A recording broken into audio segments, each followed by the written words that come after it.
Number को बोलते हैं कि हमारे पास कॉपी नहीं है तुम्हारी, ठीक है, हम नहीं जानते तुम लोग के कॉपी के बारे में, ठीक है, तुम लोग पढ़ते लिखते तो हो नहीं, ठीक है, रिम्स में पैसा दे के और ये सब करके पास हो ही जाते हो, ठीक है, और चोरी वोरी करके पास हो ही जाते हो। उसके बाद जब तुम और आरक्षण तो तुम लोग को मिलता ही है वैसे भी, तो ऐसे तो सीट मिल ही जाता है, जाओ 1 साल बैठो आराम से, तब एग्ज़ाम देना, अगले साल देना, जाओ, हम नहीं जानते कॉपी के बारे में, ऐसे बोल के हम लोग।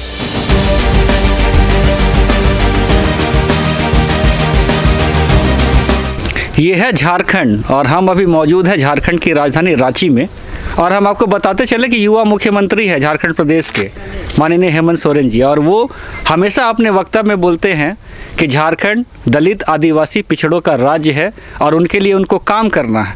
लेकिन बहुत ऐसा लगता है कि वो कभी कभी ये भी बोलते हैं कि यहाँ के ब्यूरोक्रेट्स जो है वो हावी हो गए हैं, पदाधिकारी जो है बात को नहीं सुनते हैं। तमाम विधायक भी इस बात को बहुत बार करने का काम किए हैं। तो हम यहाँ पर एक बात कहना चाहते हैं कि बहुत सारे मुद्दे तो हैं दलित आदिवासी पिछड़ों के, लेकिन आज हम जिस मुद्दे की बात कर रहे हैं, ये मुद्दा ये है कि जो पढ़े लिखे आदिवासी दलित जो पिछड़े हैं वो बहुत मुश्किल से पढ़ते हैं, ये मुख्यमंत्री भी बोलते हैं, और जिसके लिए उन्होंने विदेश में छात्रों को भेजने का भी काम किया। और वो अपने अभिभाषण में भी बोल रहे थे जिस दिन उनका 2 साल का कार्यकाल पूरा हुआ मोराबादी मैदान में, कि हमारी सरकार ने आदिवासियों को विदेशों पर में जो है पढ़ने के लिए भेजने का काम किया। लेकिन जो झारखंड राज्य में ही पढ़ते हैं, उनके संस्थानों में ही पढ़ते हैं, उनके साथ भी आज अन्याय हो रहा है। और इसी बात को आज हम कहेंगे। आज हमारे बीच में मौजूद है जो 2 छात्राएं जो MBBS रिम्स में फाइनल ईयर की छात्राएं हैं, और इनका ये कहना है कि ये पास कर की थी एग्ज़ाम में लेकिन इनको फेल कर दिया गया।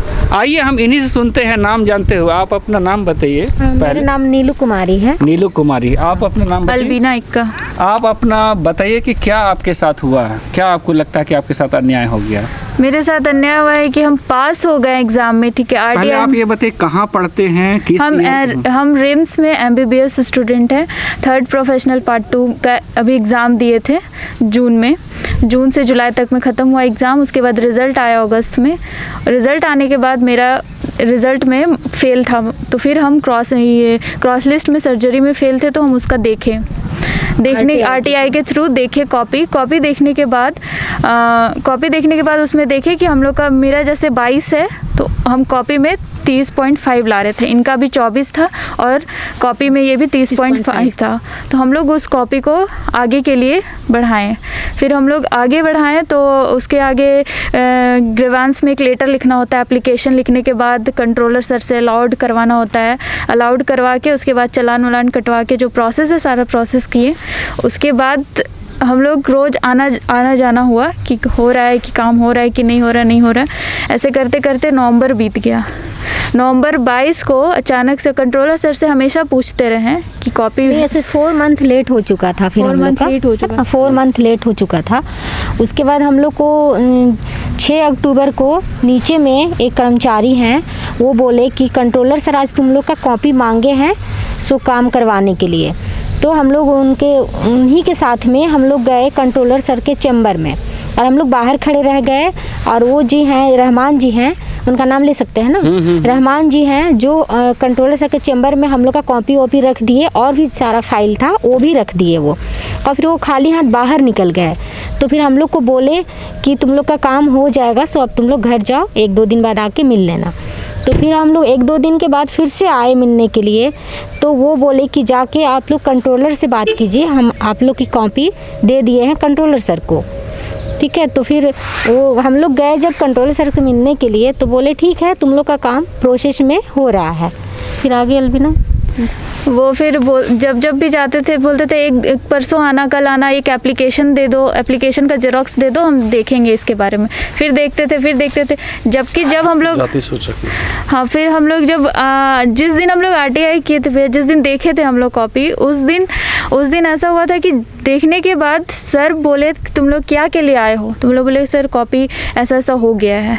पहले एक OSD सर है, उनके पास गए थे। 2 दिन कंट्रोलर सर नहीं आए थे, तो इसलिए हम लोग उनके पास गए थे। तो वो सर बोले कि ऐसा कैसे हो सकता है, कॉपी में काउंटिंग कैसे हो सकता है? बोले सर ऐसा हुआ है। फिर वो ऐसे ही बोले शाम में आना, कल आना, नहीं हो पाया उनके पास कुछ। फिर कंट्रोलर सर आ गए, तो उनको हम लोग जब बोले कि सर ऐसा बात है, तो सर बोले ठीक है देखते हैं क्या है कॉपी में मिस्टेक। तो फिर वही जो रहमान सर जिनके पास कॉपी आता है ग्रीवेंस सेल में, वो लेके गए, वो देखे कि अरे हाँ इन लोग का काउंटिंग मिस्टेक है, तब फिर वो बोले ठीक है, तो फिर एप्लीकेशन में स्क्रूटनी के लिए बोल दिए, बोले हो जाएगा, एक मीटिंग में हो जाएगा, तुम लोग का काम नहीं है। उसके बाद वो सब चलता रहा। फिर 6 अक्टूबर को जो ये बताई वो हुआ कि कॉपी चला गया। उसके बाद से फिर हम लोग वहाँ नीचे नहीं पूछते थे, डायरेक्ट सर से ही मिलते थे, क्योंकि बार बार बोला जा रहा था कॉपी वहीं पे सर के पास ही, सर देंगे तब तो। एग्ज़ाम अब कब दिए थे? हम दिए फाइनल ईयर का 28 जून से स्टार्ट था, ठीक है, और सर्जरी का एग्ज़ाम दिए थे 3 जुलाई और 6 जुलाई। रिजल्ट कब निकला इसका? 25 अगस्त को। 25 अगस्त को निकला। उसके बाद आप जो है विभाग का चक्कर ही लगा रहे हैं। उसके बाद वहाँ पे आप आरटीआई भी किए। आरटीआई में आपको मालूम चला कि आप पेपर में पास थे। हाँ। फिर भी आपको फेल कर दिया गया। फिर आप एग्जाम कंट्रोलर के पास गए होंगे, वीसी के पास गए होंगे। क्या जवाब मिला वहाँ? कंट्रोलर के पास तो गए, उसके बाद वो बोलते हैं एक दिन, यही नवंबर में 22 नवंबर को बोलते हैं कि हमारे पास कॉपी नहीं है तुम्हारी, ठीक है, हम नहीं जानते तुम लोग के कॉपी के बारे में, ठीक है, तुम लोग पढ़ते लिखते तो हो नहीं, ठीक है, रिम्स में पैसा दे के और ये सब करके पास हो ही जाते हो, ठीक है, और चोरी वोरी करके पास हो ही जाते हो। उसके बाद जब तुम, और आरक्षण तो तुम लोग को मिलता ही है वैसे भी, तो ऐसे तो सीट मिल ही जाता है, जाओ 1 साल बैठो आराम से, तब एग्जाम देना, अगले साल देना, जाओ, हम नहीं जानते कॉपी के बारे में, ऐसे बोल के हम लोग को भेज दी। हम लोग पूछते रहे सर हम लोग क्या करें, तो कुछ नहीं बोले।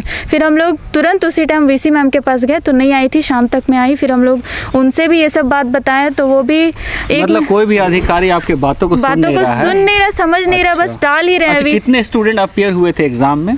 हम लोग 145 सब। और कितने स्टूडेंट फेल किए थे? हम लोग 25 लोग फेल किए थे। 25 लोग फेल किए थे। और आरटीआई आप ही लोग केवल किए कि और भी कोई? और भी बहुत कोई किए थे। उनका आरटीआई में क्या जवाब आया? उनका तो हो गया है, बहुत कोई का। क्या हो गया? मतलब पास हो गए हैं। पास हो गया, आरटीआई किए वो लोग पास हो गए। पास हो गए हैं, हाँ। लेकिन आप लोग आरटीआई किए, आप लोग को पता चला कि आप लोग पास हैं दोनों पेपर में।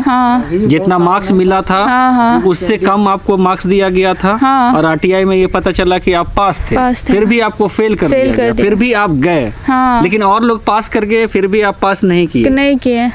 हाँ, और काफी समय बीत चुका है। आप बोल रहे हैं कि जून जुलाई में एग्जाम दिए, अगस्त सितंबर अक्टूबर नवंबर दिसंबर चला। हाँ, अगर आप आज पास रहते तो आपको क्या मिलता? मतलब आप हम इंटर्नशिप ज्वाइन कर पाते, हमको पेमेंट मिलता है इंटर्नशिप का, जो आता है हम लोग का क्या बोलते हैं स्टाइपेंड पैसा, वो आता, वो मिलता, लोगों का सेवा करते हैं। अभी आप जिस उद्देश्य से हम लोग मेडिकल में आए वो उद्देश्य को अभी हम लोग करते, क्योंकि हम लोग का पढ़ाई तो हो चुका है, अब हम लोग ट्रेनिंग है कि हम लोग कैसे पेशेंट को केयर करेंगे, ट्रीट करेंगे। अच्छा, आपके घर में कौन कौन है?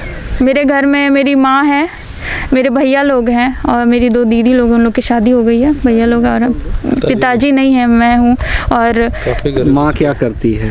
माँ तो कुछ नहीं करती हैं अभी, तो कुछ नहीं करती। नहीं। तो पढ़ाई कैसे किए? मतलब पढ़ाई मम्मी नर्स थी, रिटायर हुई हैं, तो उन्हीं का पेंशन से पढ़ रहे हैं अभी हम।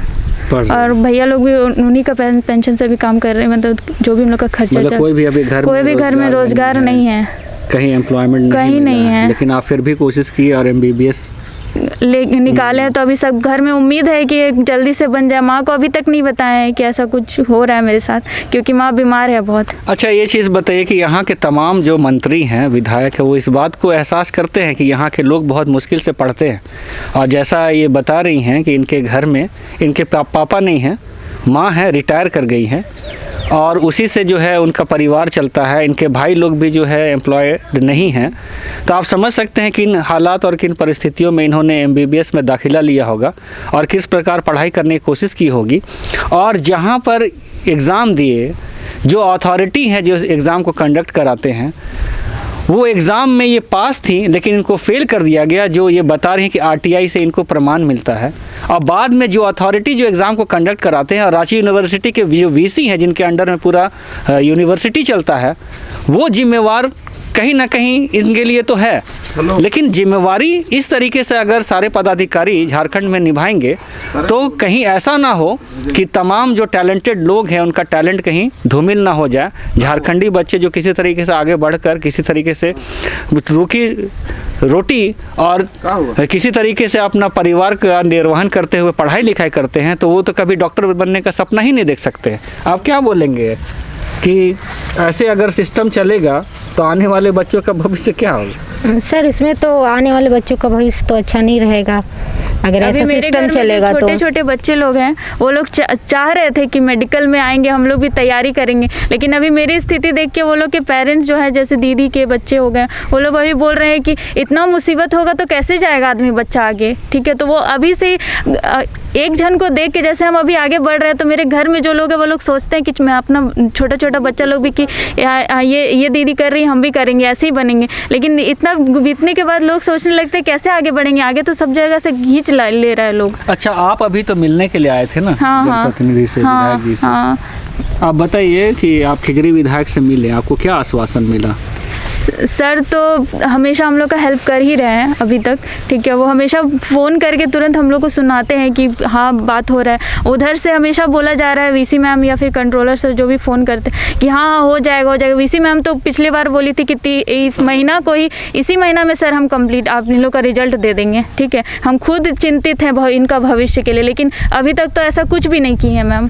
और अभी सर भी, कंट्रोलर सर बोल रहे हैं अब 3 तारीख को होगा, इस तारीख को होगा। सिर्फ डेट अभी तक भी डेट, सर को भी अभी डेट दिया गया है, लेकिन सर बोले हैं कि अगर नहीं होता है तो फिर हम लोग आगे की कार्रवाई करेंगे। अभी क्योंकि सर से हम लोग बहुत लेट से मिले, पहले नहीं मिले थे, अभी मिले तो सर अभी फिर से बोले हैं कि होगा। तो बहुत तेजी, बहुत आश्वासन मिला और बहुत उम्मीद है सर से, और सर करेंगे, हमको बहुत भरोसा है। तो आप देख रहे हैं कि इस तरीके के सिस्टम झारखंड में चल रही है, जो अथॉरिटी को होल्ड करते हैं वो भी अपने जिम्मे को लेने में वो कहीं ना कहीं लगता है कि जिम्मेवारी से पल्ला झाड़ रहे हैं। और इसका जीता जागता प्रमाण ये है कि कोई भी यूनिवर्सिटी एक वीसी के अंतर्गत ही चलता है, और एग्ज़ाम जो एग्ज़ाम कंट्रोलर के द्वारा ही पूरा एग्ज़ाम को कंडक्ट कराया जाता है। लेकिन उसी एग्ज़ाम कंट्रोलर के द्वारा अगर बोला जाए कि कॉपी ही नहीं है, और जो कॉपी जिसमें कि ये RTI में प्रमाण मिलता है कि वो पास थी, फिर भी फेल कर दिया गया।